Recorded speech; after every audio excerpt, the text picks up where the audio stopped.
And welcome back, man. What's going on? It's NC, the place to be. Chilling with Joey, Mr. A&D. Back here to give you guys another WWE PLE review. We are talking about Bash at Berlin that happened today at 1 p.m. And I see that work. I still got my work uniform on. I was watching it at work. And I was like, okay, well, we're going to check this thing out now because it came on at 1 o'clock. And usually on Saturdays, you know, they got things at 8. But no, since we're doing national shows, they got things at 1 o'clock now. So I was like, okay, I didn't see no pre-show or anything like that. Because there's another 5-match card, which you know Triple H is accustomed to doing. I swore I thought them say LA Knight was having an open challenge at Bash at Berlin. They may have cut that match and put on Smackdown. I'm not sure, or it could have been the pre-show. I don't know. If you guys know something that I don't know, post it in the comments down below. But you got a 5-match card, and overall, I thought the show was good. I thought the Germany crowd was really hot, and they weren't quite France. France was the best crowd all year. Still, and I know we got about 4 months to go, but France was still the best crowd all year. Okay. In any wrestling promotion and any wrestling company, okay? But Germany was pretty good. Germany was pretty good, and you know they were like the international crowds overall for any wrestling show this year have been better than us, the American audience, okay? And you gotta understand that they just been better. A lot of times in the USA, they just sit on their hands and they don't say nothing, and then they just want to, you know, it don't ain't the same, man. And that's what it needs in a wrestling show. You need that kind of fandom and all that kind of stuff to help give into the match and stuff like that. So that's what it was. 5-match card here, and I thought all the matches were good. You know what I'm saying? And some that were great, some of them were good.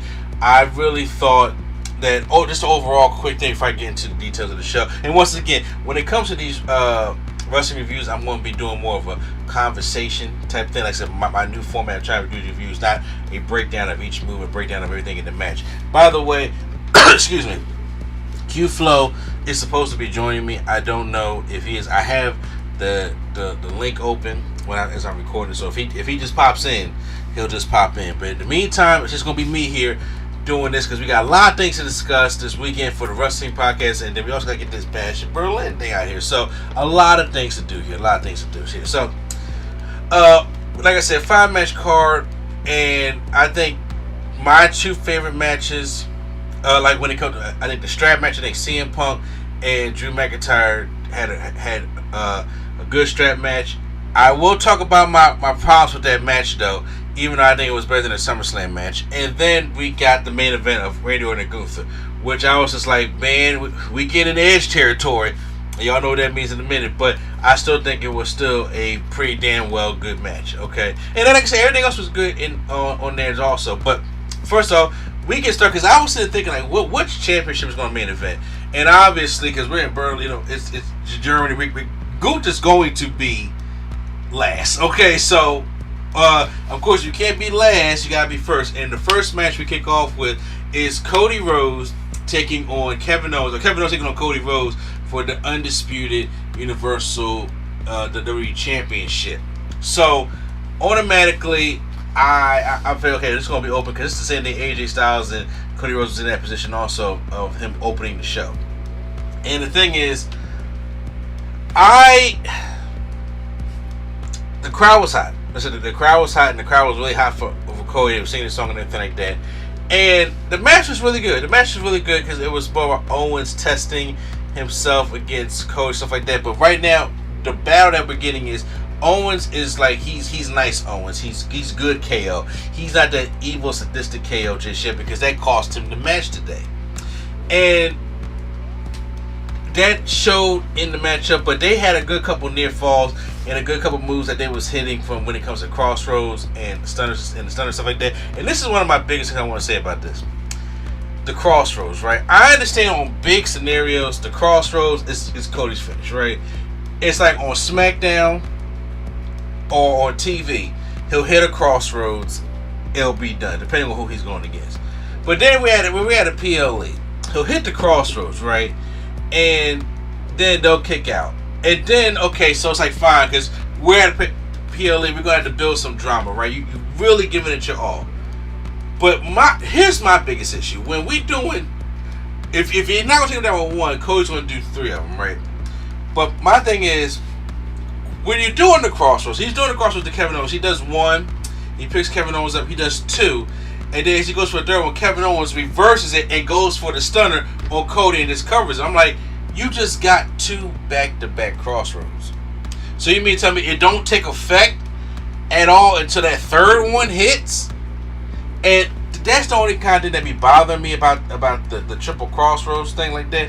I'm like, because it seems like you always build up to the 3rd one, right? You always build up to that 3rd one.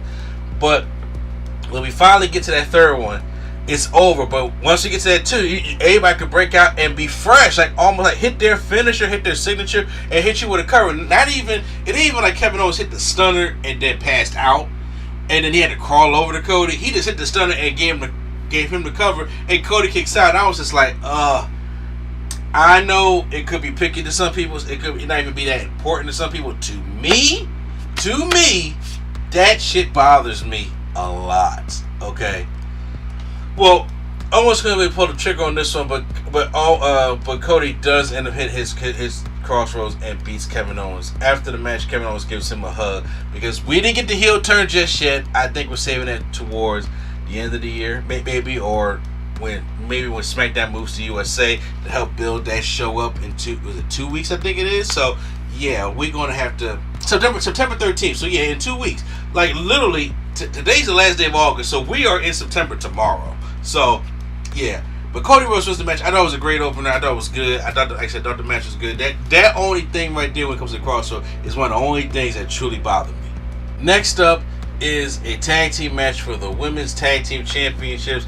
It's the Unholy Alliance taking on Jade Cargill and Bianca Belair.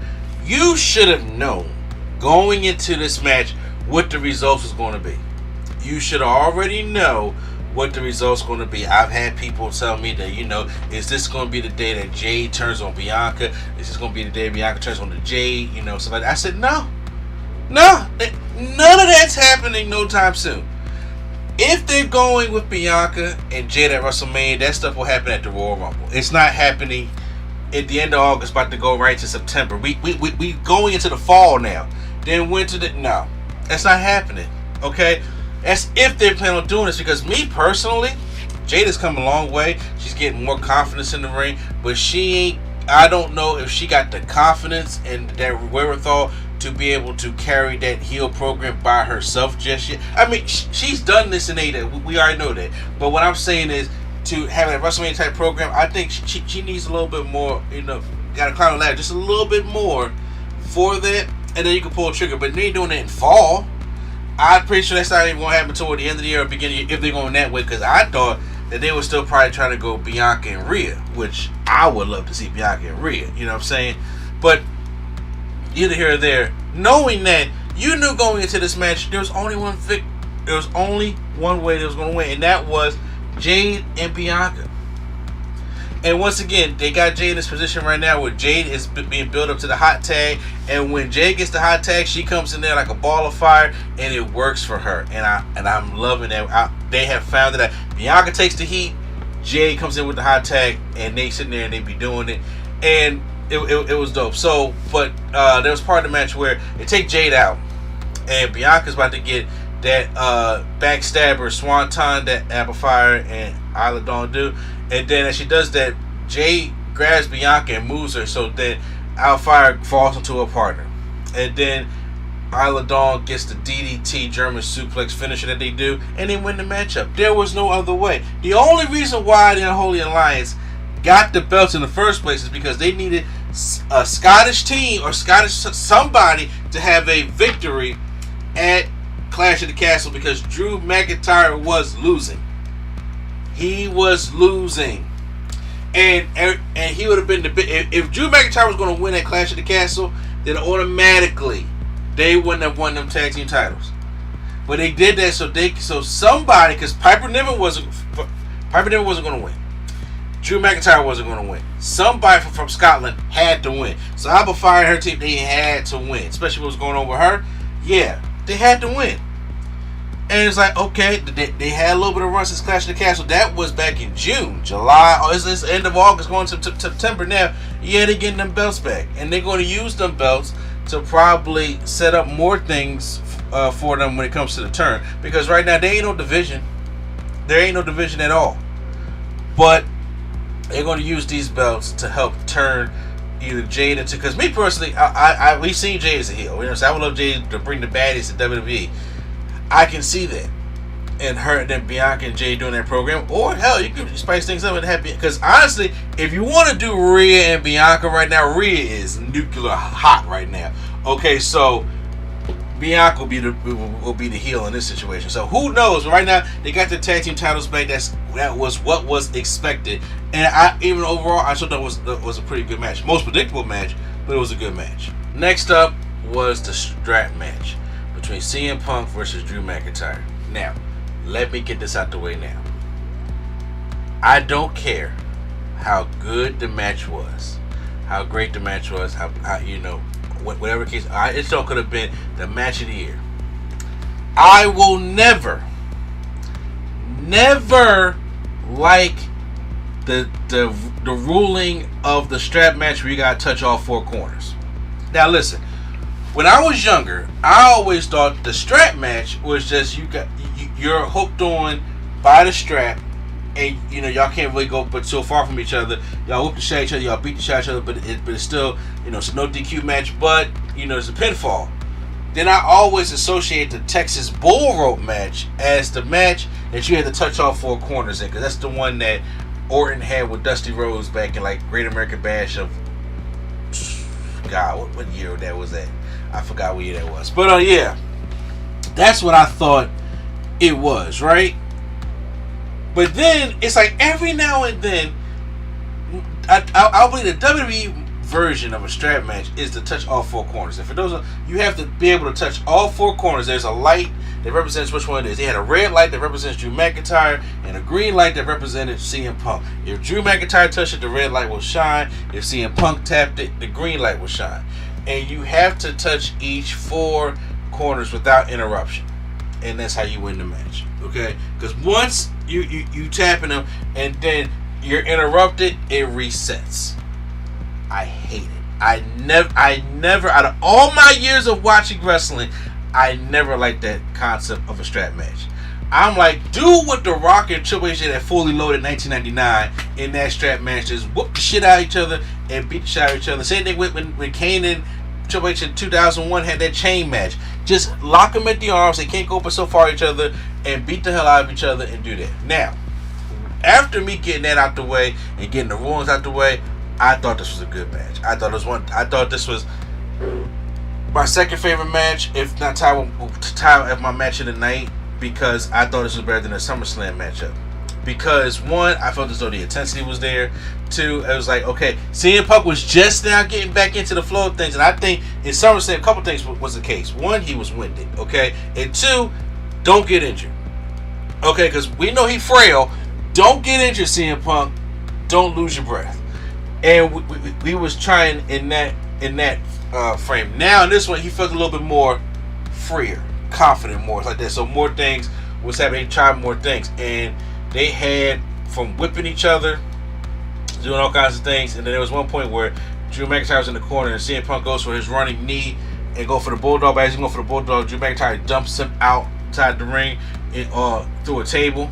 I like all these kind of things. It's cool. There was at one point CM Punk started bleeding for a little bit. I think it was like right above the eye or right underneath the eye that he was bleeding. So there was some blood anyway because it was getting on his trunks a little bit like that. Which, by the way, I keep hitting this microphone. Which, by the way, those trunks are from All In last year.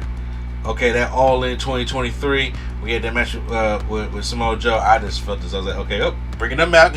All In season, right? So McIntyre has Punk on the shoulders, and they do that's why I hate the four corners. They always tend to do these spots.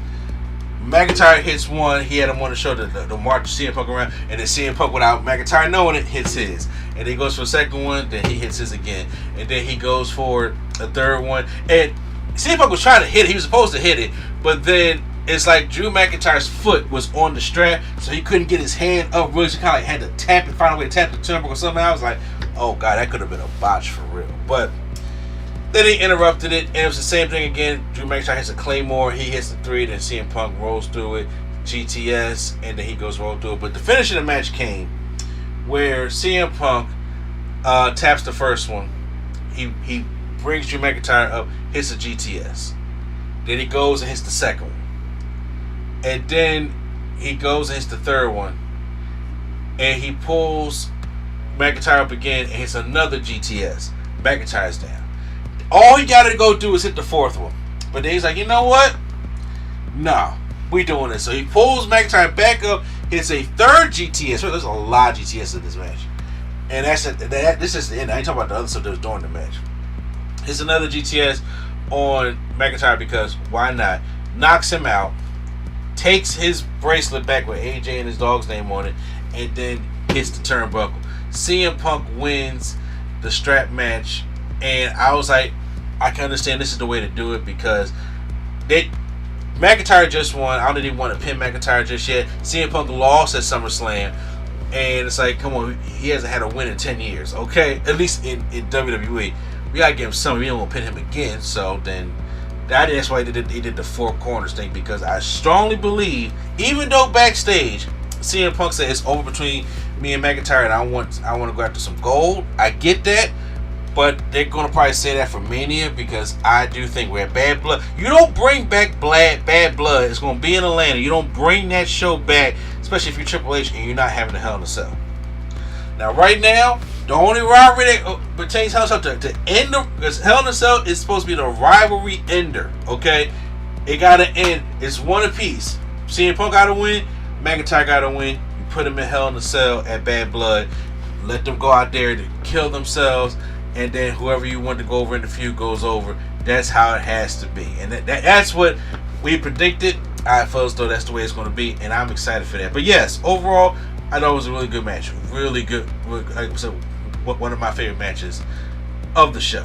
Next match was the mixed tag match with Rhea Ripley and Damian Priest, the Renegade Twins, taking on Dominic Mysterio and Liv Morgan. Boy, was Rhea over in Germany. You hear me? She was over in Germany. This crowd was hot for Rhea Ripley, okay?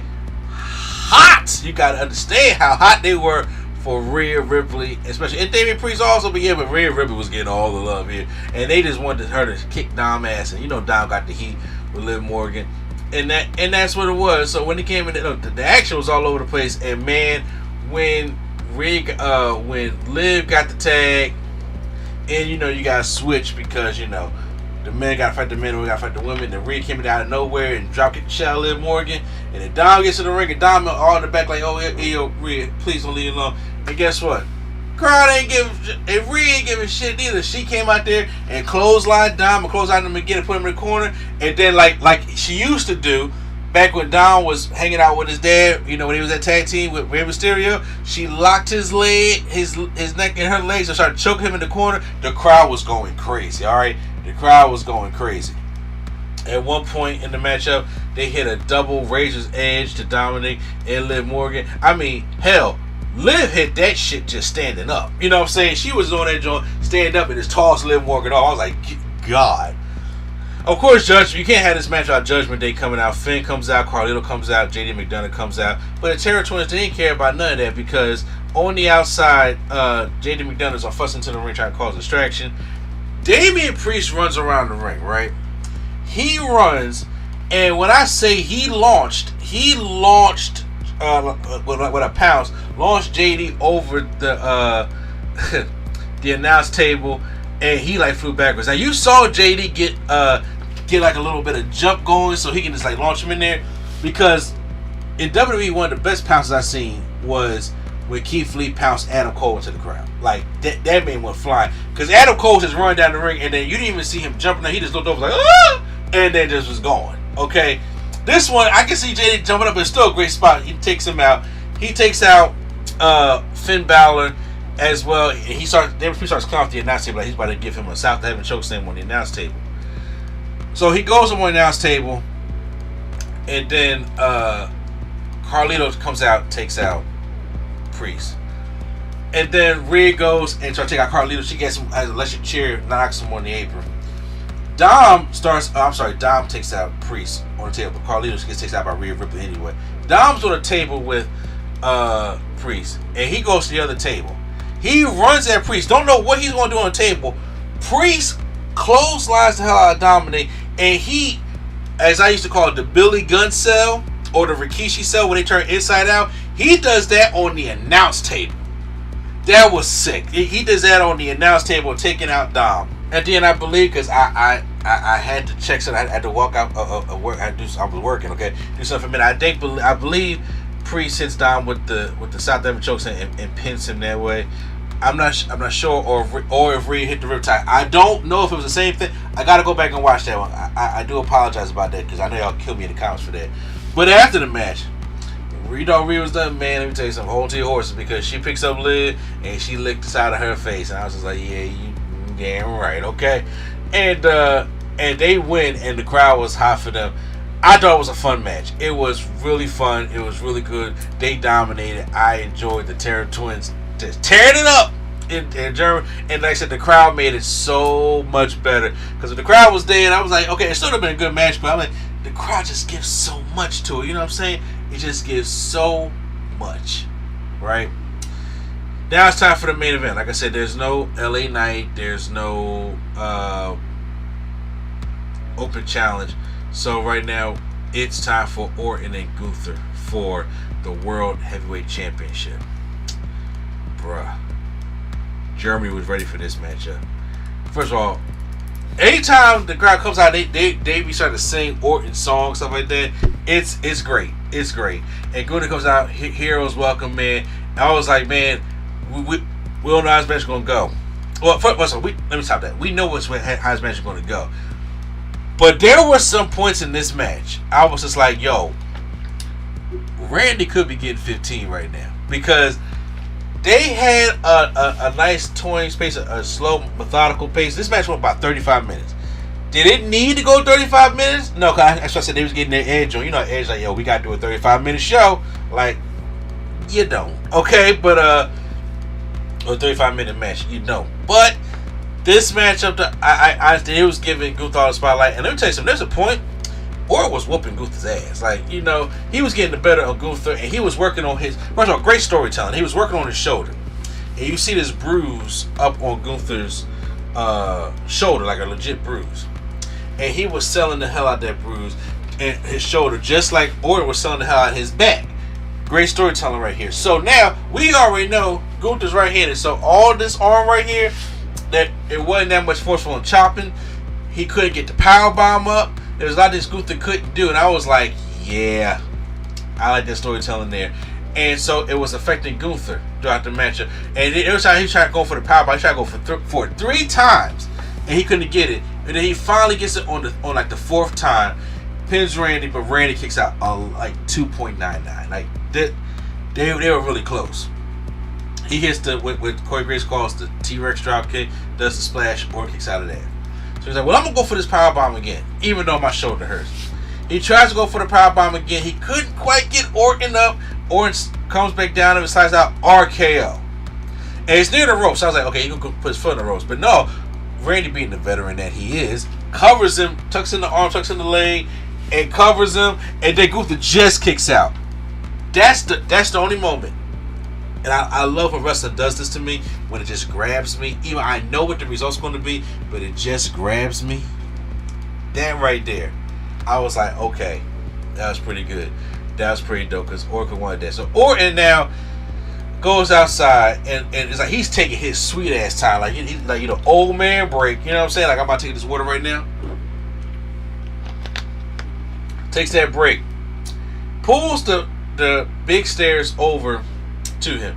Now, meanwhile, Charles Robinson is the referee during this matchup, and we know Charles Robinson is a veteran here. This should have been a counter match. Charles Robinson just eventually said, let Orton be like this. Like, it's a championship match. We're in Germany. I ain't gonna sit there and force anything, because even Orton poked Gunther in the eyes on the matchup, and he didn't disqualify him. It's like, why do that? It's still like he's not gonna do that though, but it should have been no count out, because Orton was out there for a long time, and he had the nerve to try to break the count After a while, I like Orton. Stop it. He sets both steel steps up, the full package of the steel steps up next to the announce table, and he brings Gunther up there. At first, I was like, is he going to try to RKO through his announce table? Is he going to go like reverse it and powerbomb off the steps to the announce table? But no, he gets him up there, and then Reno does his backdrop. But from the height that it is, he backdrops Gunther and breaks the announce table. I was like, my God. Can't win the title off a count out. Rolls Gunther back in there, and Gunther, still managed to fight, and he finds a way to lock in the sleeper. And now this is the part I thought was going to be it, but then Orton ends up getting out of the sleeper hole that Gunther has him in, and it's going to try to go for another RKO, but then Gunther just gets him in the sleeper hole, wraps his legs around Orton's arms and and leg, like his whole body, to the point the only thing is around his arm. And Orton passes out. Gunther retains the championship. Great main event. Great storytelling. I loved every bit of it. I really did. First of all, I'm going to be biased because Randy Orton is one of my favorite wrestlers of all time. So, yeah, I'm going to be a little biased to it. But, however, it was great. It really was great. After the matchup, Gunther extended the left hand because, this one is fucked up. And Randy shook his hand. It was a nice show of respect. Could be a face turn coming for Gunther. Ludwig Kaiser comes in and congratulates him. Then after the match, he congratulates the Germany crowd in German, I believe it is, and it was just nice. And that's how Bastion Berlin went off. I didn't see the post show or anything like that, but overall, thumbs up show. And like I said, when it kicked off, I was like, okay, a lot of back and forth between the Kevin Owens thing and then the Crossroads thing. I was like, and I can understand some of the fans or people in IWC or on the internet that said like these shows be too predictable. They be feeling like glorified, Raw or Smackdown shows, which I can understand that. There's no Cody. I call Rhea and Damian. I call, of course, Gunther, and of course, what was it? Jade and Bianca. Yeah, called all those. And I know people don't like too much too much predictability, or is this show going to have any kind of drama that's going to lead us into the next show and things like that? No, not really. But once again, we're overseas. You get overseas people what they want, and they enjoyed the show. And as long as they keep going overseas, they're going to be doing that. So Triple H is going to be doing that. So, but I do think that we're going to get some storyline advancement come to Bad Blood. I still think we get Roman and Solo. I still think that we get Finn and Damian. I think we get CM Punk and McIntyre in Hell in a Cell. Anything else? I don't know what Cody's doing, but he ain't gonna miss the show, so you probably have Cody do something like that. And you gotta have at least one of these women's championships defended. So, whether it be Nia Jax or whether it be I forgot, Liv Morgan. You know what I'm saying? Well, Liv Morgan's already on the show, so who knows what it's going to be. But that's I think Bad Blood is shaping up, though. But overall, it's a thumbs up show. So what you guys do, post out in the comments down below what you guys think of Bad Blood. Not Bad Blood. Bash in Berlin. I'm sorry, I had Bad Blood on the brain. I thought Bash in Berlin was a thumbs up show. So what do you guys think Bash in Berlin was? Post out in the comments down below. Hit the like button if you guys enjoyed my review. Hit the subscribe button for more WWE wrestling content and podcasts and stuff right here on NC Studios. So once again, it's NC the place to be. Chilling with your homie, Mr. A&D. Shout out to Q-Flow. He could not make it, but shout out to him always. And once again, the Nerd Coalition is out. I was about to do a whole other ending, but Nerd Coalition is out, y'all.